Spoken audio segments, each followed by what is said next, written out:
Sarap guys. Fresh na fresh ang kapaligiran mga kaboy.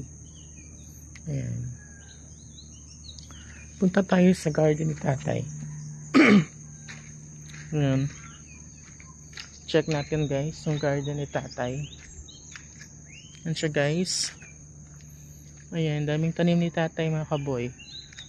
Ayan, meron siyang kalamansi, ano yan? Kalamansi ata yan guys.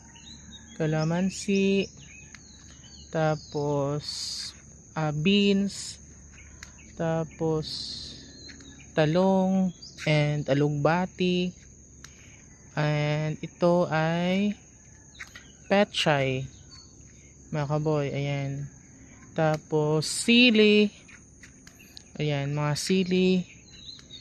Ayan, dami guys, daming tanim ni tatay mga kaboy. Ayan, so dami niyang tanim mga kaboy, sobrang dami.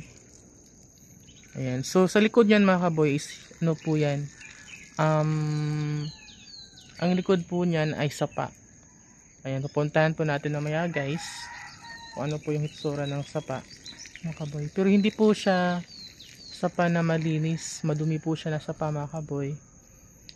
Polluted po siya, gawa ng maraming basura na yung mga tao kasi doon lang tinatapon yung basura mga kaboy. Ayan, so ito yung kawayan. Ayan, ang nagustuhan ko dito talaga sa Ludlod mga kaboy ay ano siya mga kaboy, fresh na fresh, para siyang bukid talaga kasi nga marami siyang puno. Yun nga lang, ang kaanuhan lang is polluted na po yung tubig, yung sapa, dahil sa dami ng basura mga kaboy. Ayan, so, pero so far okay naman lahat mga kaboy, bukod sa matahimik. Yan, ganda dito tirhan mga kaboy, matahimik. Ayan mga kaboy, so far okay na okay po siya mga kaboy. Ayan, so may malunggay din si tatay. Ayan,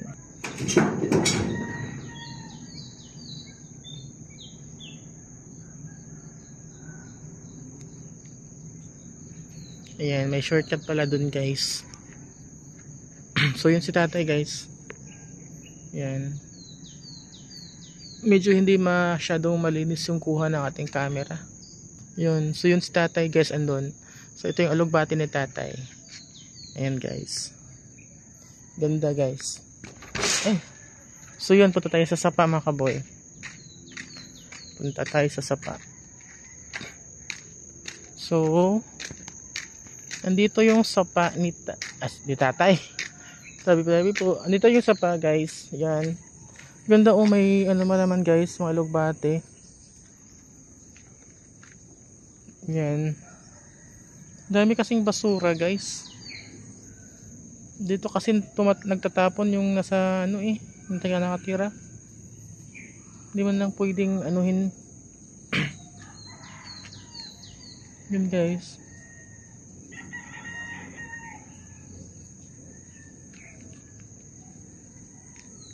sobrang dumi. So dyan maraming mga tanim dyan guys, mga tanim na kapayas, marami guys, basta lahat marami dyan, mga prutas dyan, maraming prutas dyan mga kaboy. Ayan, super daming prutas dyan. Tapos ito guys, itong bahay na to ay bagong gawa mga kaboy, hindi pa natapos. And then ito din guys, bakod muna yung inuuna nila mga kaboy bago bahay. Ayun, malaki siya mga kaboy, siguro nasa nasa 250 ata square meter mga kaboy. Yung square meter po niya. Ayan, square meter guys is malaki siya. Ayan, tapos ito yung kina Tita Maricel. And yan, bahay ni kubo ni Tita Lani. Mga kaboy. Dito tayo tumitira si Tita Ed. Yan guys. Against the light. Ayan siya guys. So yan yung bang house ng mga trabahante ni lahat. Ayan. So ito yung ano guys, tanim ni tatay. Laki na tay. Malaki na? Ano yan tay? Batong? Batong? Bilis lumaki tay. Daming bunga ng ano? Daming bunga ng ano tay? Kamatis. Papasok tay. Ayan, daming bunga oh. Grabe dami. Ayan guys, daming bunga ng kamatis ni tatay. Nakaboy. Yan, tingnan mo guys. Sobrang dami. Doon si tatay guys nagbuwan. Pilang buwan ni tayo? Saan ay bunga? Ng bunga? Pilang buwan na eh? Ano na yan? Dalawang buwan yata. 2 months lang pala itong ano? Kamates. Yun guys oh. Batong ni tatay.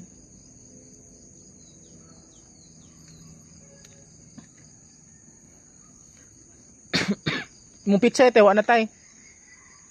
Kabila, meron. Yan, wala na. Dito wala na. Malanta na. Yan guys. So yun mga kaboy. Yun lang. God bless. Bye.